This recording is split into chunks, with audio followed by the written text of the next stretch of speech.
Good morning, Earthlings. How you doing today? Josh Poet with you, First Contact Radio. Welcome to the show. We got a lot of news again today. Every day there's a lot of news, so let's jump into it. Today on the Dream Spell, our date is a white resonant world bridger. White resonant world bridger. White is the color of refinement. The resonant tone is tone number 7. It's called the resonant tone of attunement. The Daykin for today is the World Bridger, and the World Bridger is the guide between life and death. And then the guide for today is the Mirror. The Mirror is all about endlessness. We put it all together. The phrase is, I channel in order to equalize inspiring opportunity. I seal the store of death. With the resonant tone of attunement, I am guided by the power of endlessness. And on the Gregorian calendar, it is Wednesday, October 26, 2011. So, I hope you're doing well. We certainly have more and more craziness going out there in the world today. Some of these protests getting a little bit out of hand, with the police coming in a bit more violently up in Oakland. They got a little bit violent with the people in other places. It's kind of crazy, you know. I keep seeing all this violence and just wondering whose side the police are really on. That doesn't really make sense to me. It must make sense to somebody. I'm not quite certain who. Hopefully, things are going to get better. All right. Without any further ado, let's go over to Dirk Bradshaw. He has a story today about fluoride. Dirk, over to you. Hey there, boys and girls, children of all ages. It is time for the Cosmic News with Dirk Bradshaw. I am Dirk Bradshaw, and tonight, communities across the U.S. add fluoride to their water supply. Mainstream experts believe it prevents tooth decay. But here at the Cosmic News Network, we think there's something sinister afoot. Tune in to learn why fluoride is added to your water. You're really going to want to know this. If you ask our leaders today, this is what they will say. I can neither confirm or deny. I can neither confirm or deny. I can neither confirm or deny. What's up with their lives? From UFOs to ghost and psychic powers, history is riddled with unexplained events. You can turn back now and learn the stuff they don't want you to know.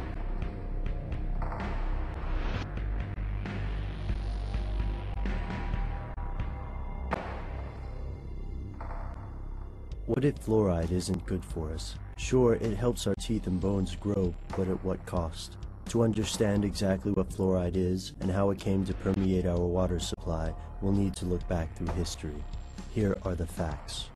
Fluoride is a term used to describe compounds derived from a poisonous gas called fluorine. These substances have many industrial uses, and protection of human tooth enamel is not necessarily the most important. Fluoride occurs naturally in some water sources, but the United States did not fluoridate water until the 1940s. Sources report that Russians and Germans fluoridated water first, and not because of dental health. Instead, they believed it promoted passivity and lowered the number of guards needed in gulags and concentration camps. When the U.S. began putting fluoride into the water supply, citizens across the country raised an uproar. This was back when protests used to mean something. But these protests still didn't stop fluoridation. So what happened?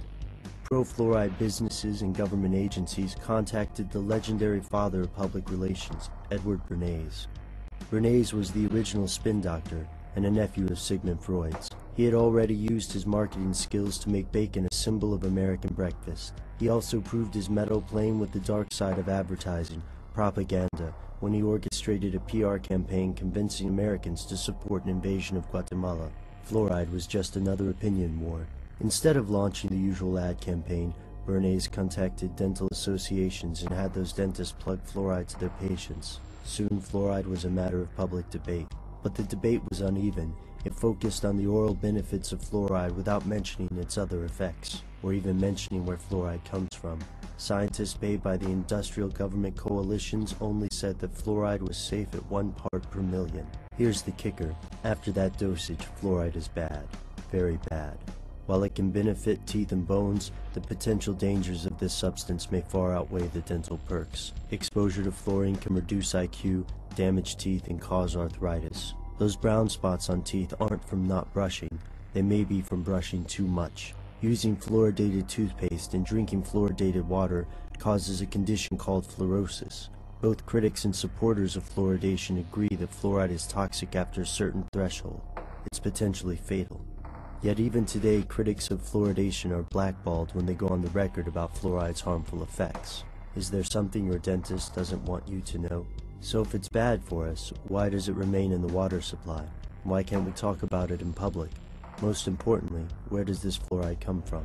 It's industrial waste. The fluoride we use in U.S. water comes from phosphate and aluminum factories. The fluoride in public water was and is not the same pharmaceutical fluoride found in toothpaste. Instead, the hexafluorosilicic acid used in our water system is a byproduct of aluminum factories, fertilizer manufacturing, and atomic bombs. That's correct. The atomic bomb, which came into the public eye just as the U.S. fluoridated water nationwide. Coincidence? According to some sources, declassified government correspondence states that the manufacture of atom bombs required millions of tons of fluoride. The government asked A-bomb scientists to generate safety studies that showed fluoride in a favorable light. Officials buried research into fluoride's effects on the central nervous system, despite evidence that these effects were both significant and dangerous. Consider the first on-the-job injuries and lawsuits in the atomic program were for fluoride exposure, not radiation poisoning. Imagine how much more cost-effective mass fluoride use becomes when no agency or business needs to worry about environmentally friendly disposal. Just chuck it into the water supply as a health benefit, and avoid millions of dollars worth of safety checks, lawsuits, and disposal fees. If you're a large corporation, it's the deal of a lifetime. Sabotaging critics who won't go along with the scam is more than worth the expense. Here's where it gets crazy. Conspiracy theorists don't stop with the A-bomb. For many researchers, fluoride isn't just an industrial byproduct.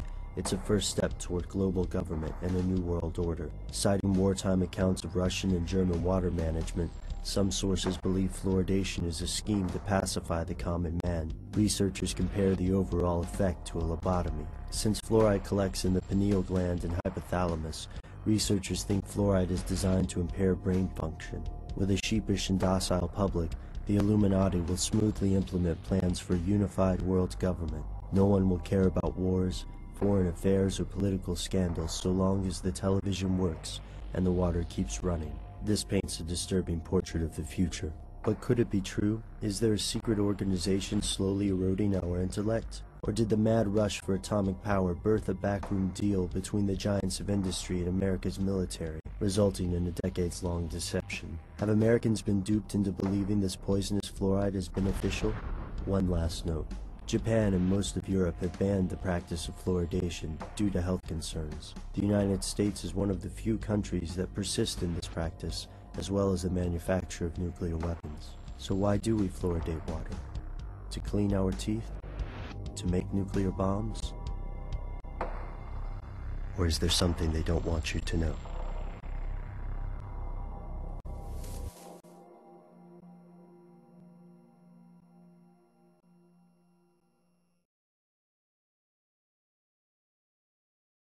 Very good pitchman. I don't think people like me very much. Dirk, Hank is on video conference. Darlene said you want to see me? Wait a second. Did you just get your assistant to come in here and say that you wanted to have a... You know what? Forget about it. I don't have time for this. Hank, what is it you want from me? Permission to speak freely? Permission granted? Well, I just heard through the grapevine that we're thinking of doing a live commercial on the show tonight, and I was wondering, I was concerned why, I was not consulted. The thing is, it's a commercial for the garden weasel. I know the garden weasel. I use the garden weasel, and I have a good relationship with the garden weasel people. They're good people. Listen, Hank, I want you to know that I was the man in your corner. I told him, I begged him. In fact, please, for God's sakes, let Hank do the commercial. And they said, I don't remember what they said. The one green giant spot has really been a monkey on my back. But I'll tell you one thing, if they ever ask you to put on a pair of green tights, no matter how much they offer you, you just walk away. Walk away. Yeah, I'll remember that, Hank. Thanks.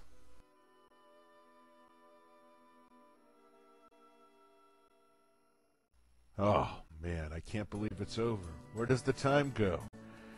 Well, I see the fat lady's off the stage. She's looking right at me. It's time for me to go put her to bed.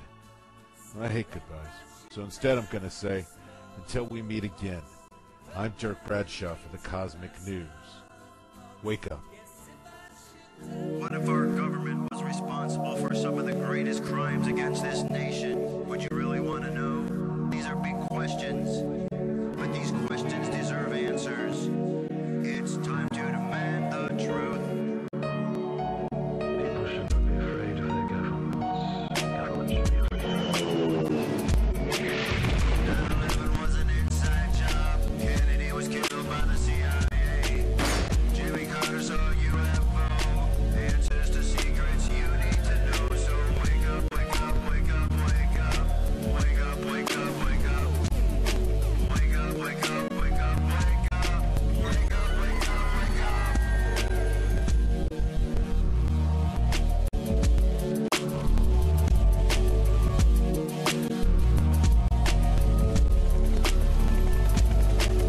The evidence is overwhelming. Step past your fear and take a look. Illuminati lies keep growing, but they're losing from your eyes. And wake up, wake up, wake up, wake up. Wake up, wake up, wake up. Wake up, wake up, wake up, wake up. Wake up, wake up, wake up.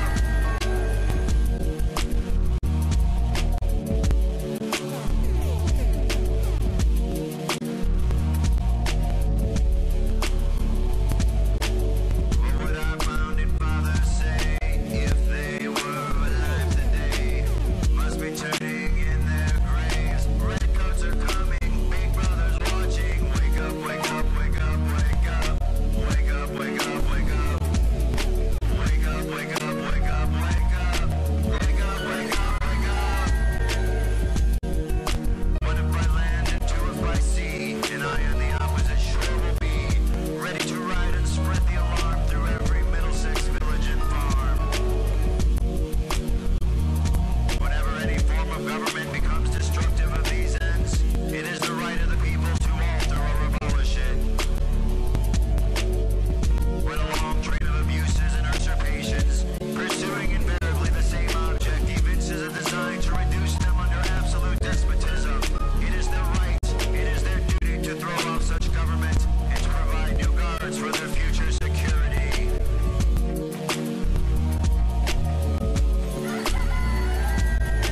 Wake up, wake up, wake up, wake up. Wake up, wake up, wake up. Wake up, wake up, wake up, wake up. Wake up, wake up, wake up. Wake up, wake up, wake up, wake up. Wake up, wake up, wake up. Wake up, wake up, wake up, wake up. Wake up, wake up, wake up. Patriots arise. It's time to demand the truth. All right, welcome back, everybody. UFO news. UFO news. Oh, wow, we forgot to let Dirk do his introduction here. Hold on, let's backtrack.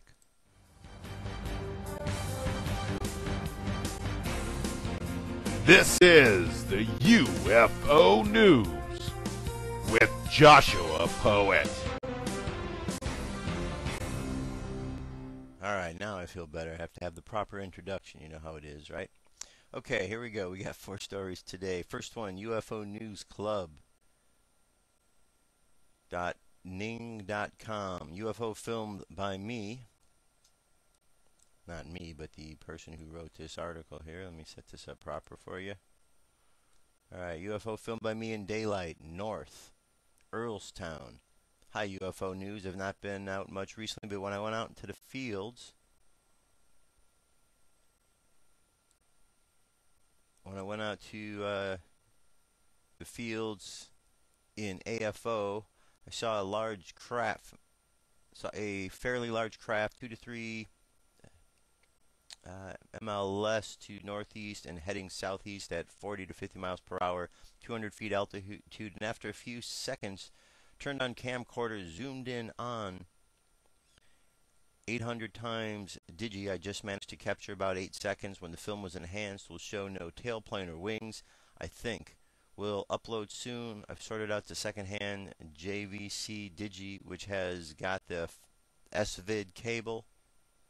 The wind was blowing to north 4 p.m., so I couldn't have been a large balloon. I have seen such craft in the daylight, including the one I tried to film in August of 2010. Following close behind 2 large airliners heading for the U.S. about 5,000 feet lower was an alien craft, but I failed to point out in the right direction. Thanks, Robert Newton. All right, so there you go, UFO News Club. That's one sighting here. We're going to move right along to our next story. This comes to us from the UFO Digest, and this is entitled, Do UFO occupants surf the internet?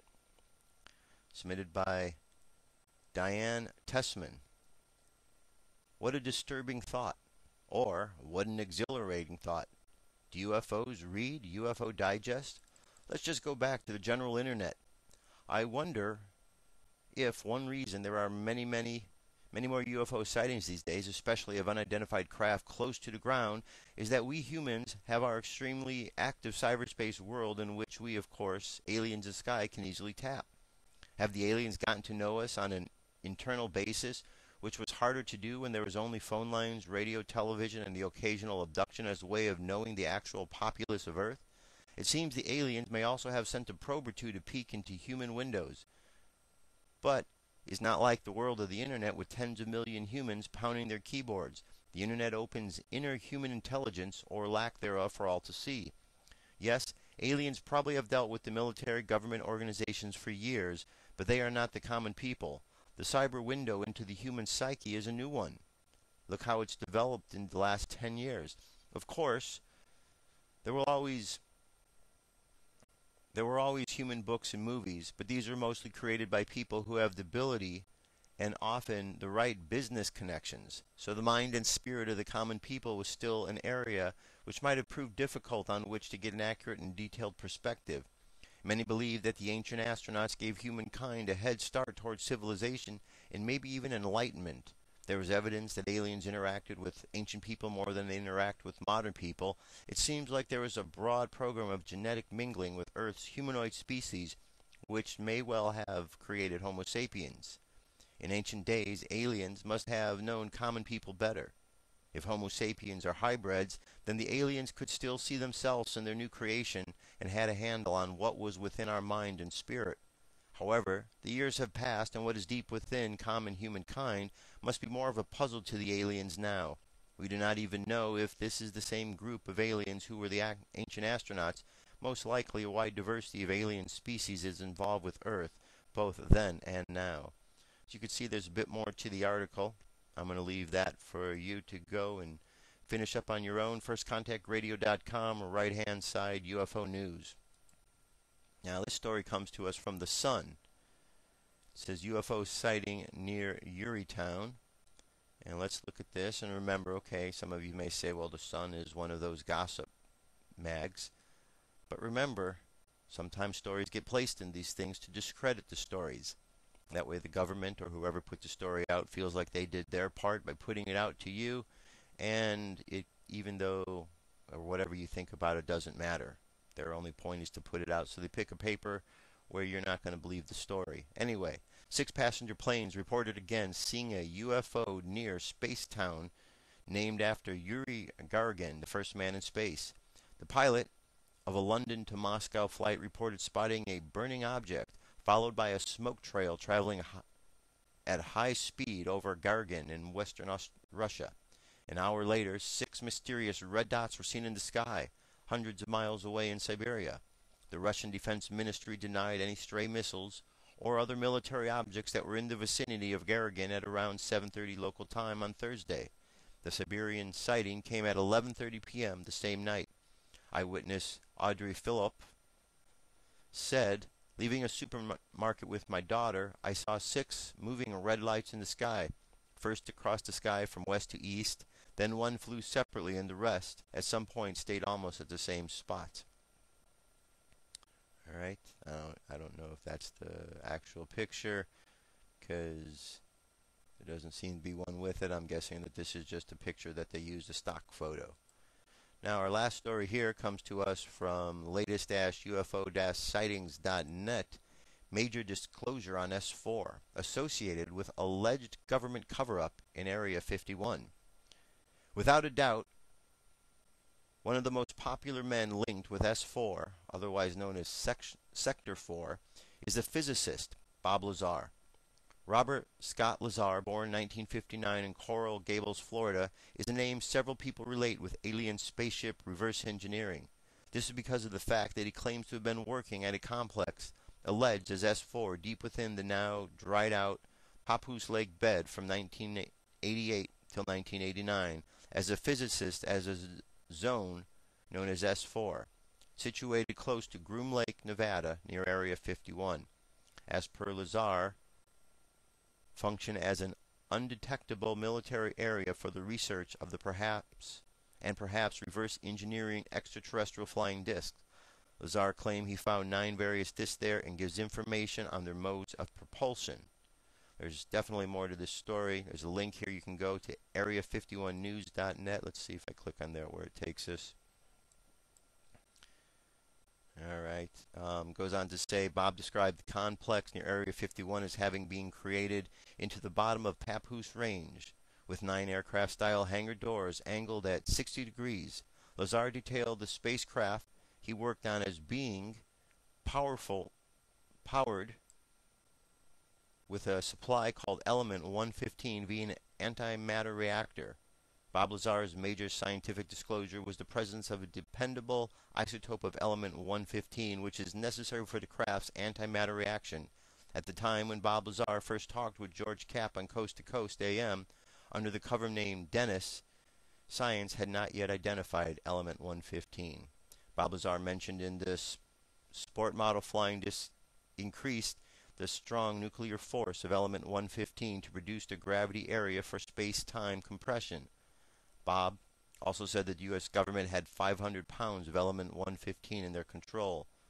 The raw element 115 was initially provided to the U.S. government at S4 by the reptilian EBs, extraterrestrial biological entity, in disc-like forms. The scientists at S4 delivered the element 115 discs via Groom Lake next to Area 51 to Los Alamos National Laboratory in New Mexico to be milled for utilization in the antimatter reactor. The Los Alamos staff, we were told, is a unique type of armor. They just followed directives, mailed it according to what they were ordered, and delivered it back to Groom Lake. Definitely, Bob Lazar and alien spacecraft reverse engineering go as one well in terms of conspiracy theories, but given the details to back up his work at the U.S. base, a few areas of his claims certainly stack up. People began to become a little skeptical of his claims when it appeared that his educational background did not stand up to analysis. No substantiated data could be established that he attended the California Institute of Technology of Massachusetts or the Massachusetts Institute of Technology as he had earlier claimed. All right, here's an image of what he says is an entrance right here. All right, that is our UFO news for today. You know, one comment while we're in the subject of Element 115. There's a band out there, Element 115. You might want to check them out. We've run into them out there when we were in Roswell. They're a really cool band. They have a drummer that is an alien drummer on the big screen behind them as they're playing. plays along in sync with what they're doing. It's pretty cool. If you haven't seen them, go check them out. Element 115. Tell them Josh from UFOetry sent you. All right? That's our UFO news for today. Let me jump away for a moment. I'll be back. Stories is heavily researched before it goes out there, so that it's guaranteed to have nothing but the truth. All right, Dirk, thank you very much for that. This week we've been talking about important things like the Constitution. So we're going to stay within that same area. However, we're going to talk about the other document that was mentioned during the discussion, which is the Declaration of Independence, because it works hand in hand with the Constitution. So you heard about the Constitution, you heard the basics about it. Now let's go hear about the Declaration. Here you go. Hello, my name is Craig Seibert, and this short web seminar is how the Declaration of Independence and U.S. Constitution work together. First, let's begin with some definitions.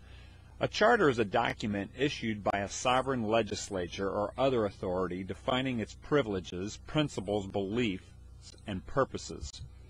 Bylaws, on the other hand, are the rules adopted by an organization chiefly for the government of its members and the regulation of its affairs. And we see this in business today, in that these two sets of documents work together. A charter tells why a company goes into business, and then the bylaws are how a company will organize and govern itself. Similarly, when the Declaration of Independence and then the Constitution were written, the Declaration of Independence serves as the charter or purpose document for the United States of America, and the U.S. Constitution serves as the bylaws or the organizational document for the United States. And these two documents are designed to work together. In fact, the Constitution serves the principles in the Declaration.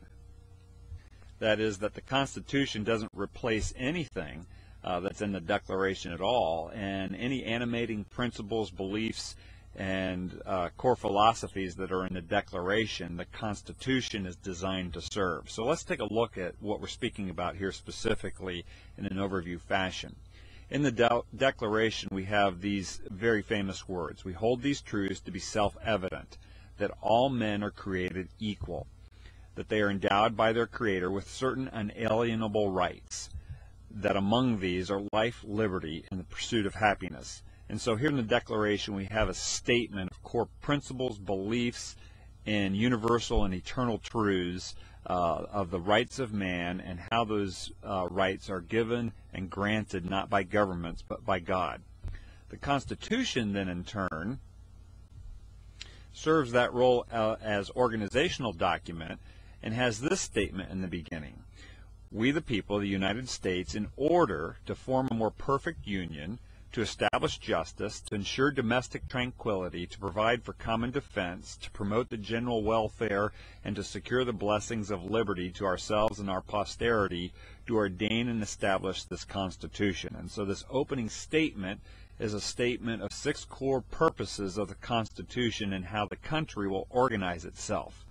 The Constitution then goes further and delineates the 3 branches of government for the United States of America. That is the Congress, the President, and the Supreme Court. So this quick lesson really is eye-opening when you consider that the Declaration is the purpose document and the Constitution is the organizational document for the United States. And as we've said, it serves the Declaration. So we need to ask people if they know how the Declaration of Independence and Constitution work together, so that we might have an informed conversation with people that are debating the direction of the country and how we should govern ourselves.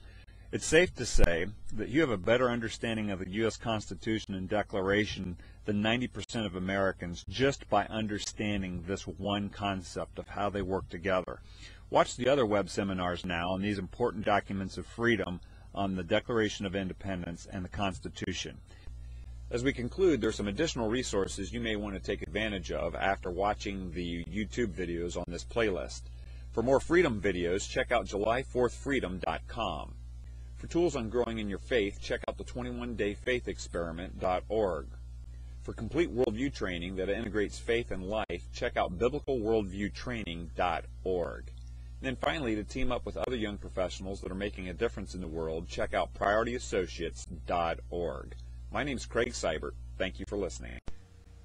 Hello, my name. All right, very good. 3 days of civics lessons, so to speak. We're going to keep going the rest of these next couple of days to make sure you understand. Now, there's a movement going on out there. You all heard of Marine Sergeant Shamar Thomas. Well, this is a story right here. Continues on with that about a movement that has been created. It says a new group called Occupy Marines is calling on non-active duty Marines to support the Occupy protest movement. The group was formed online to support the Occupy Wall Street protesters after video circulated online of a Marine confronting New York police, questioning their tactics used against Occupy Wall Street demonstrators. In a video that has received nearly 2.5 million views, Marine Sergeant Shamar Thomas of Roosevelt, New York, an Iraq War veteran, spoke out to police in New York's Times Square, charging that they were overreacting to Occupy marchers and shaming their uniform. "This is not a war zone," Thomas said. "These are unarmed people. It doesn't make you tough to hurt these people. If you want to fight, go to Iraq or Afghanistan. Leave these people alone," he yelled. "They're U.S. citizens. U.S. Stop hurting these people, man. Why are you doing it to our people? They don't have guns. It doesn't make any sense. How do you sleep at night? There is no honor in this. There is no honor in what you're doing to these people. You're here to protect us." Thomas's outburst came after a video of a New York police officer pepper spraying protesters was circulated online. Later in the video, Thomas answered questions from cameramen at the scene. He said he and both his parents served in the military. "We fought for this country. I'm from New York City, and these cops are hurting people I fought to protect. There's no honor in hurting unarmed civilians, and I won't let that happen again," he said.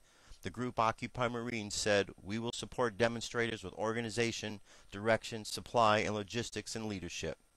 They have a Facebook page you can go to. There's a link off of this page, and they have a Twitter feed as well. Very important. You know, there's a real, I don't even know how to wrap my head around what's going around in this country with the police, because they have, from coast to coast, they have just gotten out of control. I don't know if suddenly the police are taking a crazy pill or what, but suddenly they're out there, you know, in a much more public setting, beating on people and really abusing people's rights. Now, perhaps they've been doing this for quite some time, and it's just becoming brought to light through these events because it's actually out in public and not behind closed doors or away from cameras. So it's good that this is going on. Go Marines, go. You know, this is very important that our country is going in the right direction. I saw a good video the other day. I don't have a copy of it here. I believe I posted it up at our Facebook page.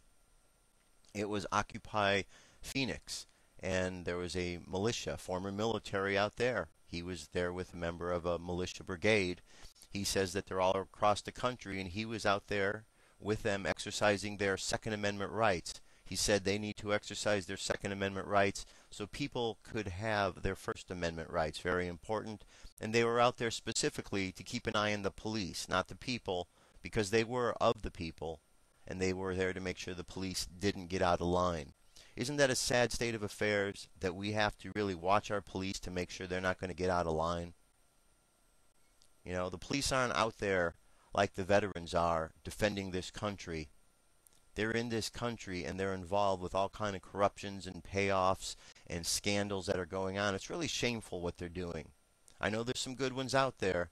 It's always nice to know when some of them step up, but we don't see that so often. We only see the bad apples. So again, if you're one of the good cops out there and there's groups of you, do something about the bad apples in your agency, because they're making you look bad, and that's not right. I can't imagine that you want to look bad, especially if you're in there to do the right thing. Now, moving right along, our next story is going to deal with the Mayans, and more specifically, the Mayan Elders. The Mayan Elders, the 13 crystal skulls, and the importance of their upcoming ceremonial pilgrimage across the United States. This is by Kel Garrison, and it's at wakeup-world.com. I first heard about the Crystal Skull journey back on the 23rd of July.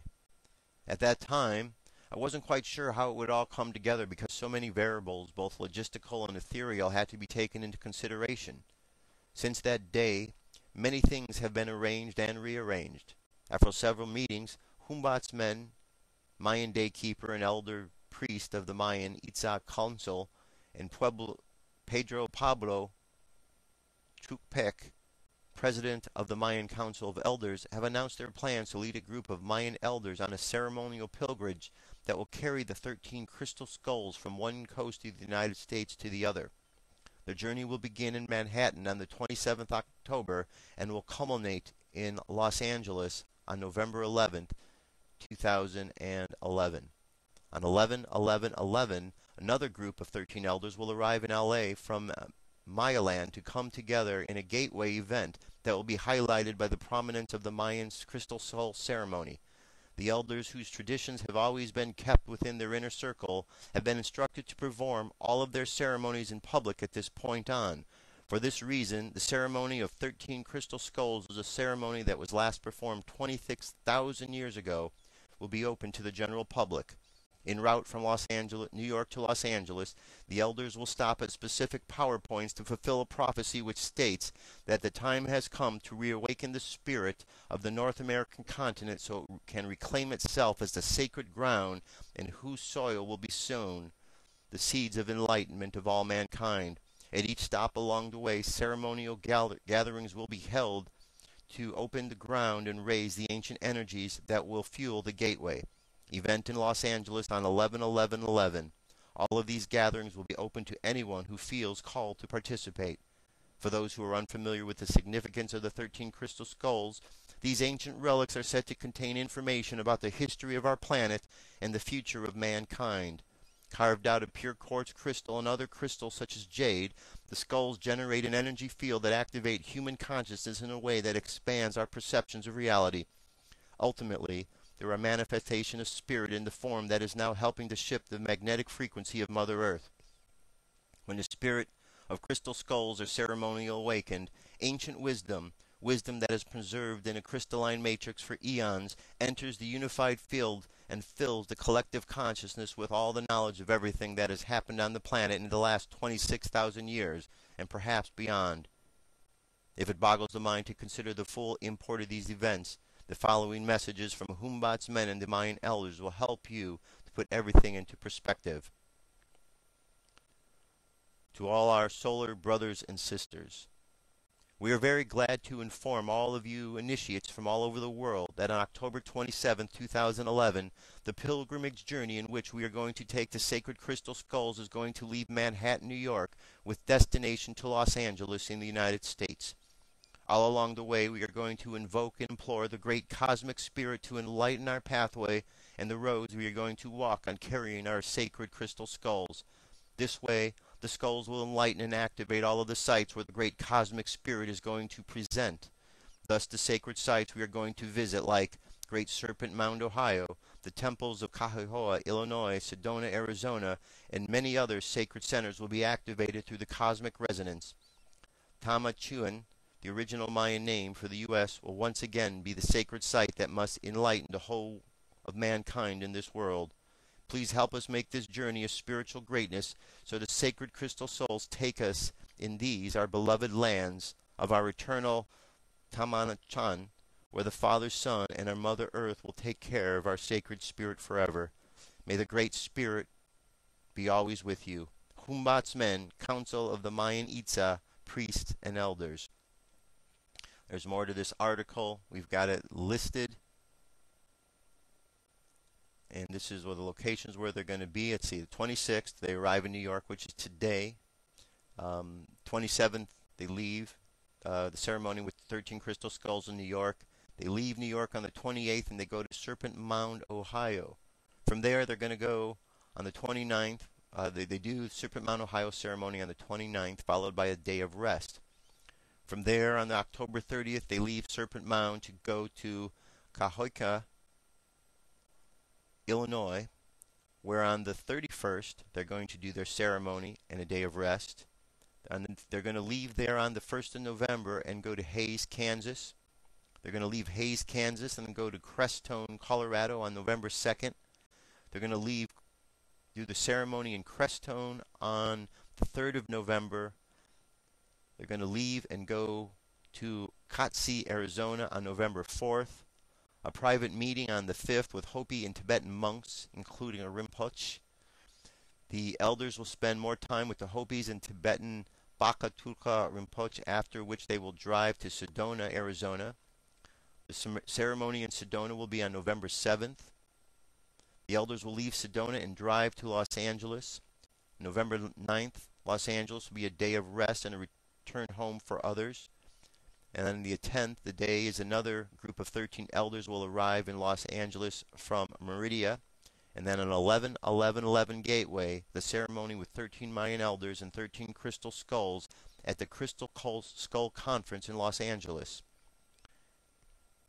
And then, of course, we have the Crystal Skull Conference in Los Angeles with 13 Mayan elders pilgrimage, participants present. So there you go. This article is up. There's a link here to cosmicmysteries.com.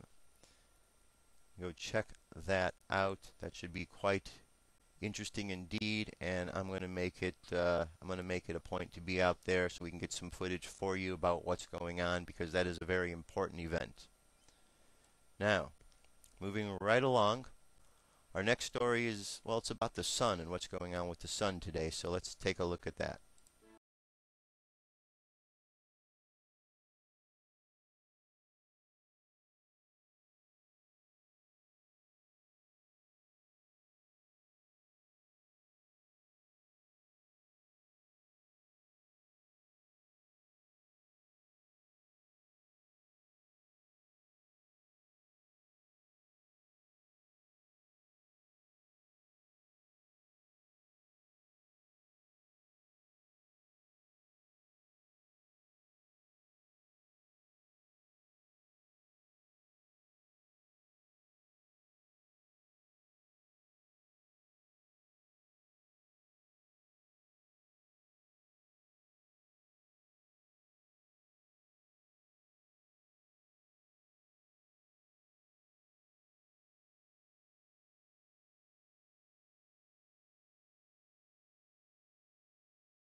All right, here we go. There's an exercise going to be taking place on the 9th and 10th of November. And this exercise happens to be taking place in a variety of locations, one of which is the area where there was the red X on the map that we had pointed out not too long ago. PAC Wave 11. Exercise Pacific Wave 11, a Pacific-wide tsunami warning and communication exercise, 9 through the 10th of November 2011. Interestingly enough, the same time that this asteroid 2005 YU55 will be passing through the solar system, or passing between the Earth and the Moon. It's actually closer to the Earth than the Moon, and it is the size of just shy of 2 football fields.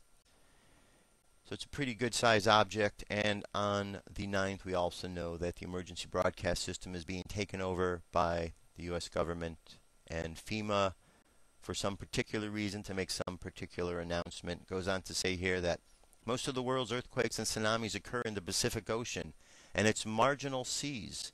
On the average, the Pacific is struck by a locally damaging tsunami every year or two, and by a major Pacific-wide tsunami a few times each century. Over the past 3 years, from 2009 to 11, the Pacific witnessed 3 destructive and deadly tsunamis that each placed PTWS, which stands for Pacific Tsunami Warning and Mitigation Systems, countries in various levels of warning for distant tsunamis. Locally, 5 countries were impacted nearly immediately, with people having 10 to 30 minutes before the first large waves hit. A Pacific-wide tsunami exercise is an effective tool for evaluating the readiness of the PTWS and to identify changes that can improve its effectiveness. The first Pacific-wide exercise, called Exercise Pacific Wave, was carried out on the 16th and 17th of May 2006 using Philippines and Chile tsunami sources. The second exercise, Exercise Pacific Wave 08, was carried out from the 28th to the 30th of October 2008 using a Northeast Japan source. At the 24th session of the ICG PTWS held in Beijing, China from the 24th to 27th May 2011, member states revived the proposal of the exercise task team and approved the conduct of Exercise Pacific Wave 11 on the 9th and 10th of November 2011 as a multi-scenario exercise to allow countries to improve their readiness for local and regional tsunamis. Exercise Pacific Wave 11 will be held at the 9th and 10th of November. It will involve multiple scenarios played out in real time to allow all Pacific countries to select and exercise a regional local source tsunami event. Well, it is great to be prepared. I think it's always a very important thing. However, it's also good to keep in mind that oftentimes when governments have these kind of exercises, there are some sort of activity that is very real that happens with them. So pay attention. It's good to be prepared. It's always good to pay attention. One last bit of news before we get into our meditation for today, and this is an important one. Now, you have certainly heard on the news the talk about vaccines for your children. They're trying to push this HPV vaccine now. They've been giving the vaccine to the girls. Now they want to give it to the guys. They are talking about vaccines for your kids without your kids needing to have permission from the parents, that they can simply go to school and get these. Here's a website I would implore you to go check out because, well, it just might save your kid's life. It's called Vaccine Information Coalition, vacinfo.org. Educate before you vaccinate. Your children, your choice, your rights. The reason I bring this up, oh, here, let me read this to you. Autism awareness. They looked at me with compassion. I hadn't a clue why. When they told me my son was challenged, and I began to cry. Your son may be autistic or have some related disease. I've never heard of it, I said. Explain it to me, please. It occurs 1 in every 67 births, 4 times more often than in boys. Families of all racial and ethnic backgrounds, regardless of stature or poise. It's a lifelong neurological impairment that affects the ability to speak, play, or socially interact. I felt my knees grow weak. My husband took me in my arms. We held each other tight, my 5-year-old beside me asking, Mommy, is Stevie all right? would have known there was a problem if not for his speech delay. We thought he was just a little shy and preferred solitary play. When she said they don't know what causes it, I just wanted to die. My God, this isn't happening. They can't even tell us why. God is not sleeping, I said to myself over and over again, holding fast to my faith in God to help me endure the pain. Clearly there needs to be a research. It's imperative to find a way of getting the programs funded if we ever gain some headway. Our children are so precious. They look to us for care. Let's show them how much we love them and make everyone aware. Now, why do I read that to you? Parents, please listen very carefully. I read this to you because these shots have been given out. People have dropped dead. Little kids have dropped dead in some cases before leaving the doctor's office. You can go search it for yourself. Children have gotten violently sick, and children have gone from being normal to having autistic behaviors. Now, if you have a child, I would really, really, really implore you to read this information and know what's going on. You know, in the neighborhood where I live, there was a gentleman who worked at the hospital, and he was told that he had to get one of these vaccines, not this particular one. It was the new flu vaccine. He needed to have it, or he was not going to be able to continue working. He knew there were dangers. He said there were dangers. They didn't care. If he didn't take the shot, he was not going to work there anymore. So he took the shot. He doesn't work there anymore. The reason he doesn't work there anymore is within 24 hours of taking the shot, he died. Just like the little kids who got the shot and died. Just like the little kids who took the shot and became autistic. There's something terribly wrong with what is happening, my friends, and unless you stand up and protect your children, they're too young and innocent to know really what is going on, and they're not necessarily going to make the right decision and tell the nurses no, because they're going to think that they need to trust these school nurses. For your children's health and safety, parents, please pay attention to this information. Pass this website around to others, vacinfo.org. Educate yourself on what is going on out there, because it's your child's life at stake. That is all the news and information. That leaves us with one last thing, our meditation. So, without further ado, let us go into our meditation. So what I'd like you to do, my friends, I'd like you to go ahead and close your eyes and relax. Close your eyes and relax. I want you to imagine that you're floating out in the middle of space. And as you're floating out in the middle of space, you're able to look around and see all the peacefulness that exists in the universe itself.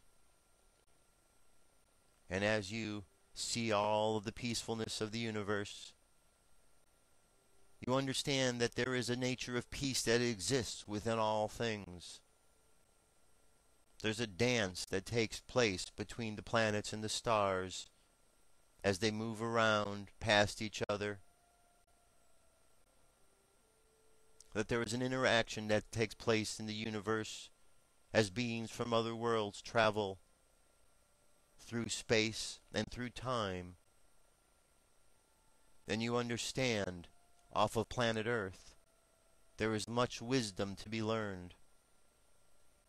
And in order to learn this wisdom, you need to allow yourself to tap into the cosmic consciousness that is inherent in each and every one, no matter where they are from.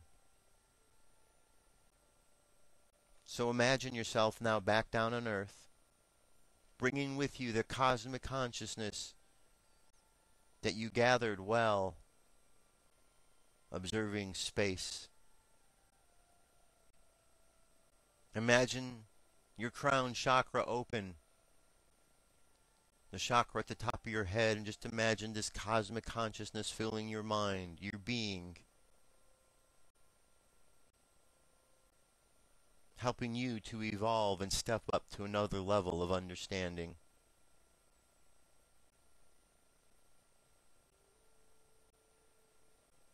From there, allow all of your chakras to be activated. As the energy moves down next to the third eye, imagine the color violet. And then the energy moves down to the throat chakra and imagine the color blue. And from the throat chakra, move the energy down to the heart space and imagine the color green. From the green heart space, move the energy down just below the rib cage to the solar plexus and imagine the color yellow. From there, let the energy move down and imagine the color orange right about the belly button area. And finally, the chakra at the bottom of your spine, the root chakra, imagine the color red and just allow the energy to flow from there down into the ground, connecting with the earth. And understand your place in this connection.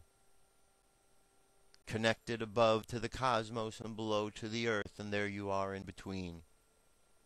A child of both.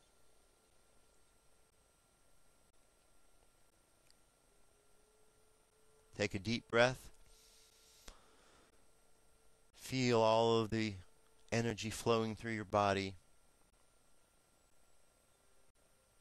Imagine it flowing out as it overflows, because there is so much your body cannot hold it all.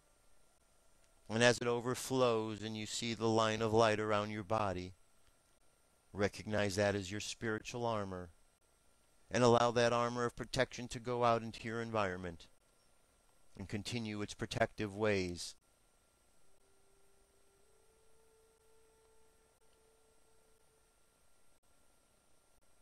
And let's imagine from our heart chakra we send love all around the planet to each and every individual.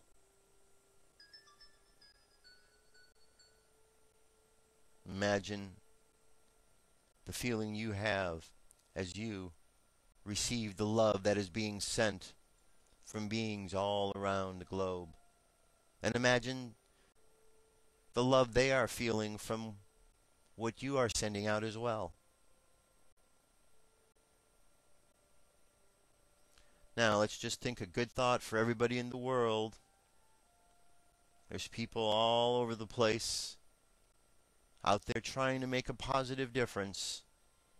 Let's imagine them, all of us, making a difference. So let's just think a positive thought for the world for today. A positive thought for positive change and growth. And with that, let us bring our energy and attention back to the present moment, and we'll do so on the count of 3. 3, coming back to the present moment filled with confidence. 2, coming back to the present moment filled with faith. And 1, coming back to the present moment happy, healthy, and whole. Happy, healthy, and whole. That, my friends, that's our meditation, that's our prayer, that's our show.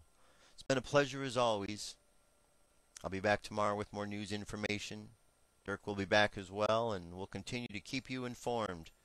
Go out in the world, have a great day today. Be positive, be safe, and just keep finding a way to make a positive difference. Because in the end, we're all going to be very pleased with the results. Because it's a collective process that we're all participating in. It is a process of spirit. It is a process of destiny, and it is a process given to us by the great Creator. For Dirk Bradshaw, my name's Josh Poet. I'll talk to you tomorrow. Peace. I'm out of here.